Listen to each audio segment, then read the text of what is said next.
நடுக்காட்டுக்குள்ள car ஓட்டிட்டு போகும்போது யாருன்னே தெரியாத ஒரு பொண்ணு திடீர்னு கார் குறுக்க வந்துட்டா. என்னால கட்டுப்படுத்த முடியாம அவன் மேல ஏத்திட்டேன். ரோடு ஃபுல்லா ரத்தமா கிடக்குது. அந்த பொண்ணுக்கு என் வயசு இருக்கும். இது ரொம்ப அடர்ந்த காட்டு பகுதியா இருக்கதால என்ன பண்றதுனே தெரியலன்னு அழுதுட்டே அவங்க அம்மா அப்பா கிட்ட சொல்றா. இதை கேட்டு பதட்டமாகிற அம்மா அப்பா வேகமா கார் எடுத்துட்டு அந்த இடத்துக்கு கிளம்புறாங்க. முதலுதவி பண்றதுக்கு என்னெல்லாம் பண்ணணும்னு அவளோட அம்மா சொல்லிட்டே இருக்கா. அதே மாதிரி அந்த பொண்ணு பண்ணிட்டு இருக்கா. அப்போ அந்த பொண்ணு, உங்களோட கார் ஹெட்லைட் எனக்கு தெரியுது, நேரம் வந்துட்டே இருங்க, நான் இங்க தான் இருக்கேன்னு சொல்றா. இதை கேட்டு இந்த அம்மா அப்பாவுக்கு இன்னும் பயம் அதிகமாகுது.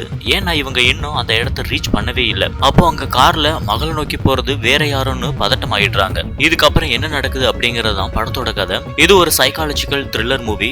படத்துல மொத்தமே ஒரு கார், 2 கதாபாத்திரம். இவங்களை வச்சுதான் முழுக்க முழுக்க கதை நகரும். ஆனா எங்கேயுமே போர் அடிக்காது. கிளைமேக்ஸ்ல என்ன சொல்லியிருக்காங்கன்னு யாருக்குமே சுத்தமா புரியாது. அந்த அளவுக்கு ரொம்பவும் சிக்கலான கதையம்சம் கொண்ட ஒரு படம். அதனால படத்தோட கதையை வேகமா முடிச்சுட்டு இதுல சுத்தி வளைச்சு என்ன சொல்ல வராங்கன்னு ரொம்ப விவரமா கடைசியில பார்க்க போறோம். இப்ப படத்தோட முழு கதையை பத்தி பார்க்கலாம் வாங்க.